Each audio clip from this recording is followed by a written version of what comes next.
It was May 18th, a warm Saturday morning, and I was standing in my kitchen frosting a small wedding gift cake when my phone buzzed. I smiled when I saw my daughter Emma's name appear on the screen. But the second I answered, I knew something was wrong. She wasn't speaking. She was crying. Not the kind of crying you do when you're upset for a few minutes. The kind that comes from somewhere deep. The kind that breaks your heart as a parent. Emma, I asked. A few seconds passed, then she finally whispered, Mom, Aunt Rachel doesn't want me at the wedding anymore. I froze. The spatula slipped from my hand and hit the counter. What are you talking about? Another painful silence, then she said words I'll never forget. She said she gave my seat to someone who could afford a bigger gift. For a moment, I honestly thought I had misunderstood. My sister Rachel couldn't possibly have said that, not to my daughter, not to her own niece. But what happened next shocked me. Emma forwarded me the text message. I read it once, then twice, then 3 times. Each time somehow hurt more than the last. Rachel had written, Emma, I'm sorry, but we've had to make some adjustments to the guest list. Weddings are expensive. We need to prioritize people who are contributing financially. I hope you understand. Contributing financially. My daughter wasn't being removed because there wasn't enough room. She wasn't being removed because of some family conflict. She was being removed because she wasn't rich enough. I sat down at the kitchen table, staring at the message. Emma was 22 years old. She worked 2 jobs. She had spent weeks saving money for Rachel's wedding gift. And now she was being told she wasn't valuable enough to attend. I wish I had known what was coming next, because somehow this wasn't even the worst part. Rachel and I had always had a complicated relationship. Growing up, she was our parents' favorite. Everyone knew it. Nobody talked about it. Rachel got new clothes. I got hand-me-downs. Rachel got help with college. I worked nights to pay tuition. Rachel got forgiven for mistakes. I got blamed for things I didn't even do. As adults, things became more subtle, but they never really changed. Rachel married wealthy. I married for love. When my husband died unexpectedly 8 years earlier, I became a single mother overnight. There were months when I wasn't sure how I would pay the mortgage. Rachel never helped. She always had an excuse. Yet she constantly posted photos of luxury vacations, designer handbags, and 5-star resorts. I didn't resent her success. I resented her lack of compassion, especially toward Emma. My daughter adored her aunt when she was younger. Rachel barely noticed, and now she had humiliated her for money. I called Rachel immediately. She answered on the third ring. Hey, she said casually, as if nothing had happened, as if she hadn't shattered my daughter's heart an hour earlier. What did you do to Emma? The silence that followed told me everything. Then Rachel sighed dramatically. I knew she'd tell you.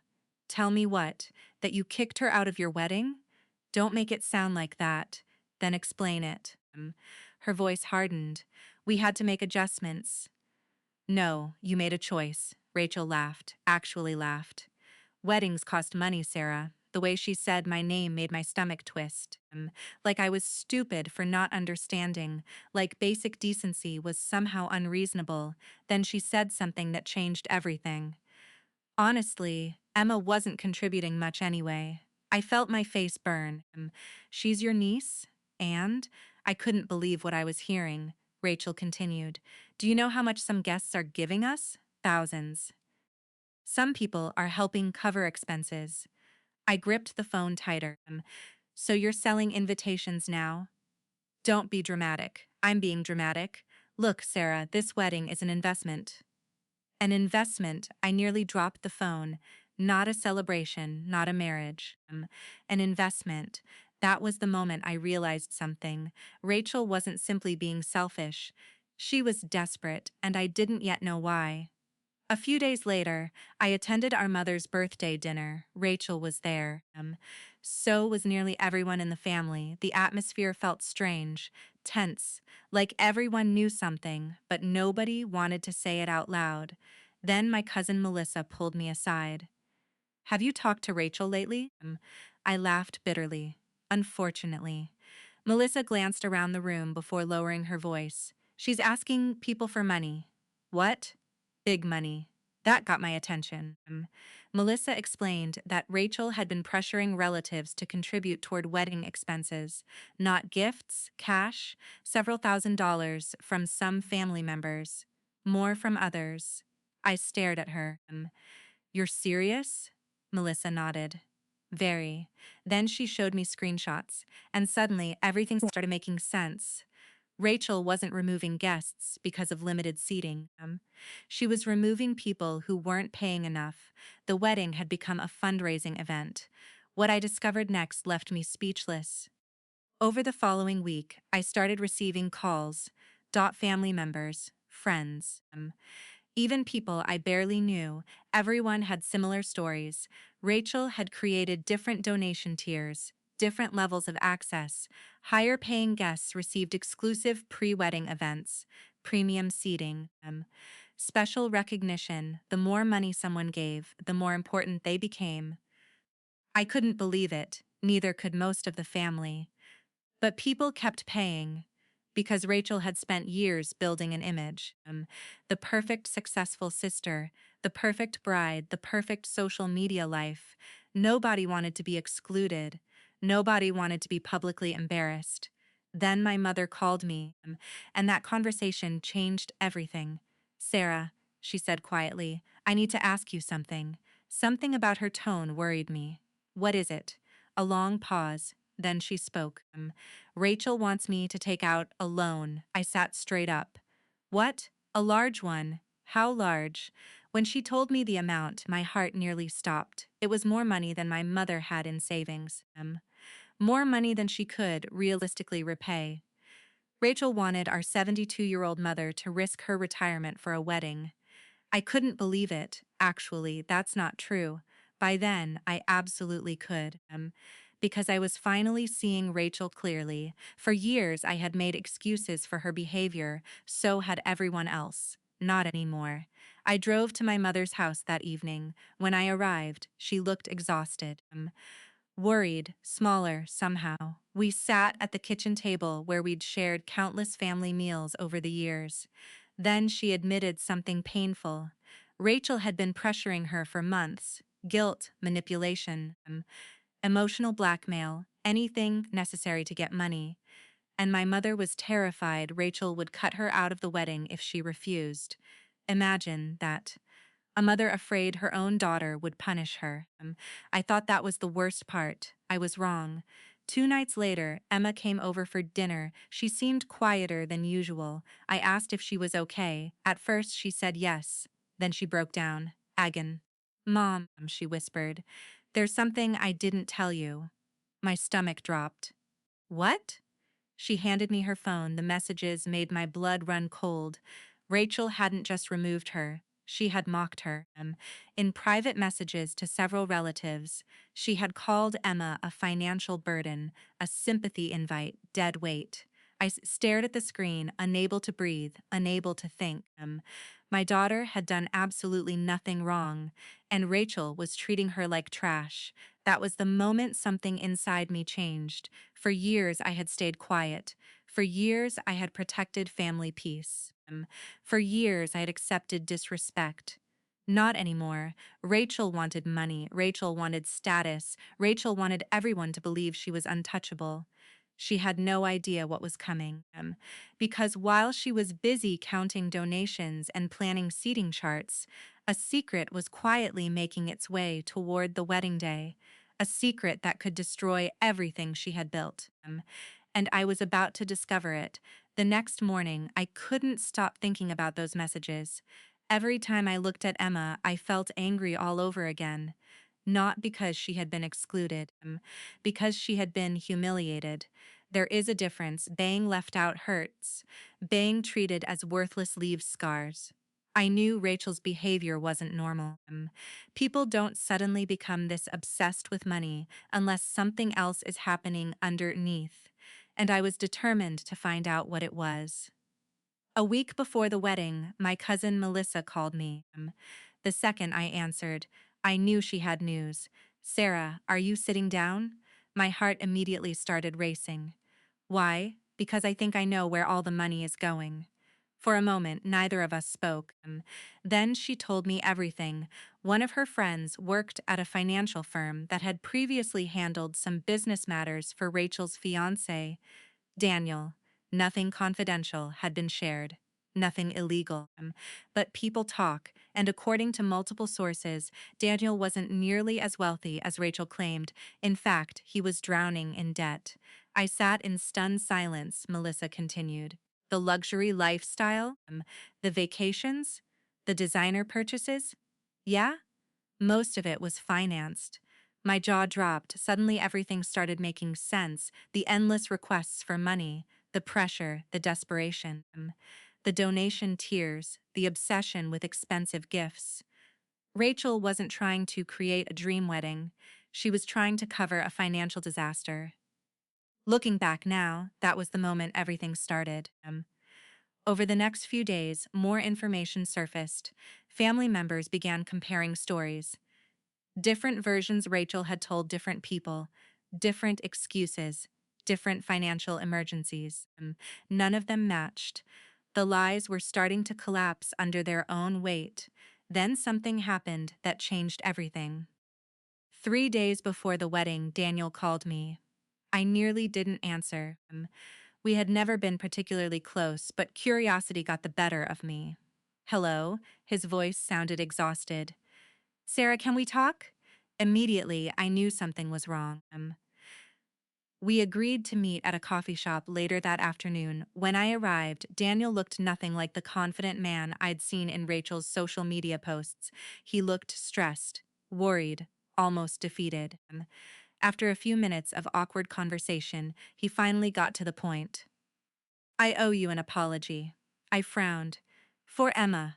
I wasn't expecting that. Daniel looked down at his coffee. I didn't know Rachel removed her. My eyebrows shot up. What? I found out 2 days ago. Now I was really confused. You didn't approve it? No. He rubbed his forehead. Honestly, Sarah, I haven't approved a lot of things lately. That statement immediately caught my attention.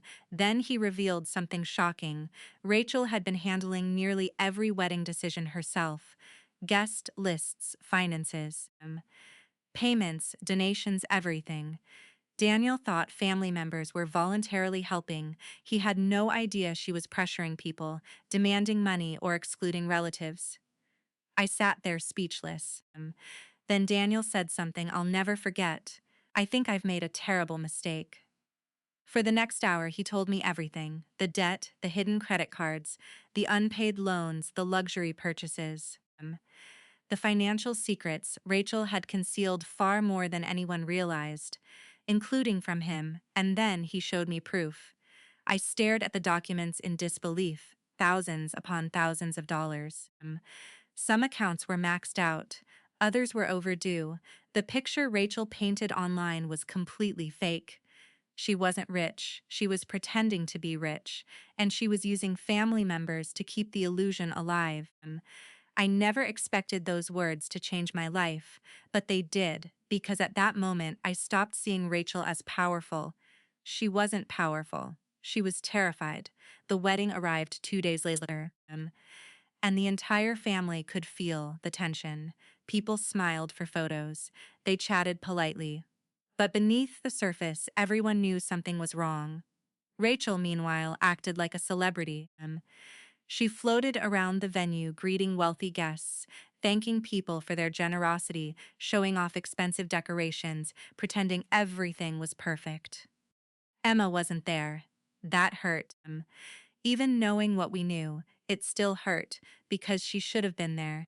She was family. Instead, she was sitting at home, trying not to think about what had happened. I wish I could say I wasn't angry. I was furious. But what happened next shocked everyone.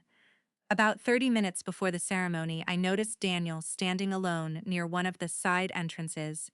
He looked pale, nervous, determined. Then he walked toward the front of the venue, and everything changed. The ceremony started. Guests took their seats. Music played. Rachel smiled as she prepared to walk down the aisle. Then Daniel raised his hand. The music stopped. Confused whispers spread through the room. Rachel froze. "What are you doing?" she asked. Daniel didn't answer immediately. Instead, he turned toward the guests, hundreds of eyes locked onto him. Then he spoke. "There are some things everyone deserves to know before this wedding continues." The room became completely silent. Rachel's smile vanished. Daniel, his voice remained calm. "No." For the first time all day, Rachel looked scared, actually scared. Then Daniel began explaining, not dramatically, not emotionally, just facts: the debt, the lies, the pressure for money, the fake financial image, the donations, the manipulation.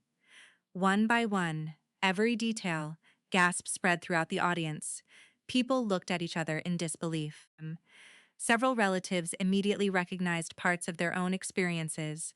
Rachel's face turned white, then red, then white again. "Stop," she snapped. Daniel continued. "You removed family members because they couldn't pay." The room erupted into whispers.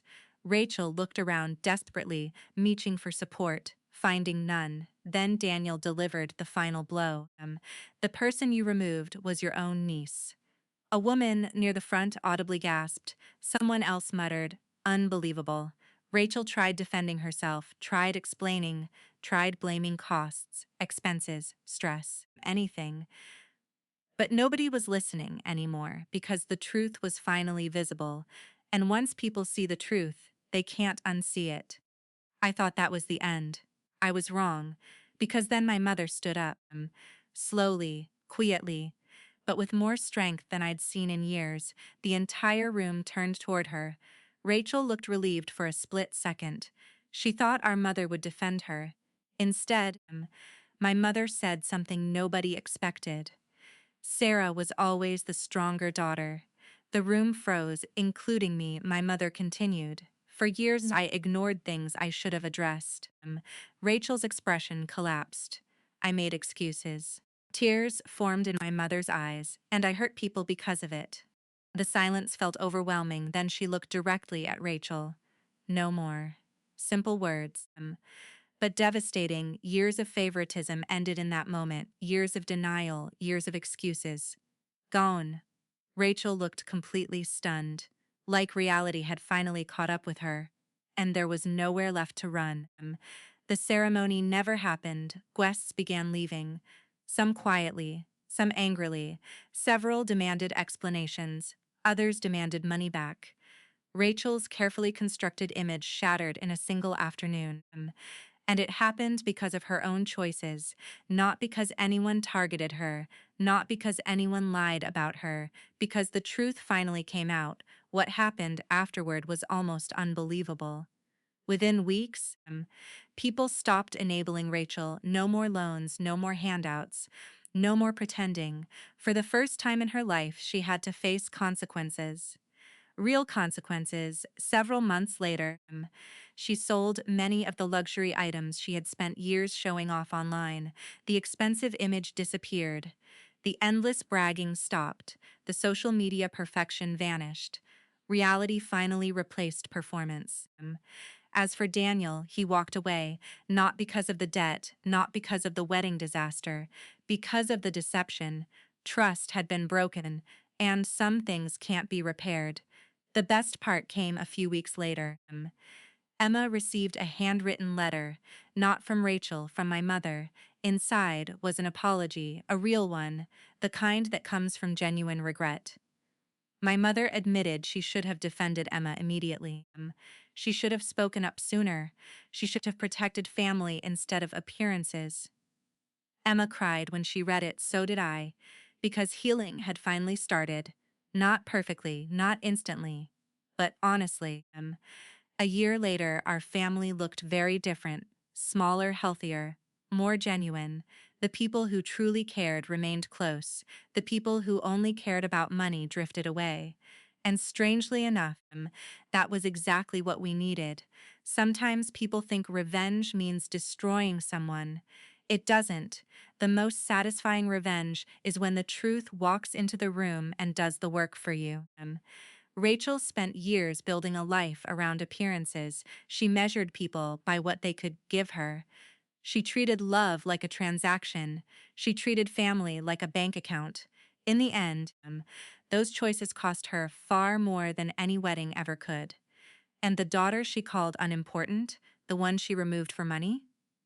Emma graduated, built a successful career, and surrounded herself with people who valued her for who she was, not what she could provide, not what she could pay. Ho she was, and every time I think about that wedding, I don't remember the decorations. I don't remember the venue. I don't remember the gifts.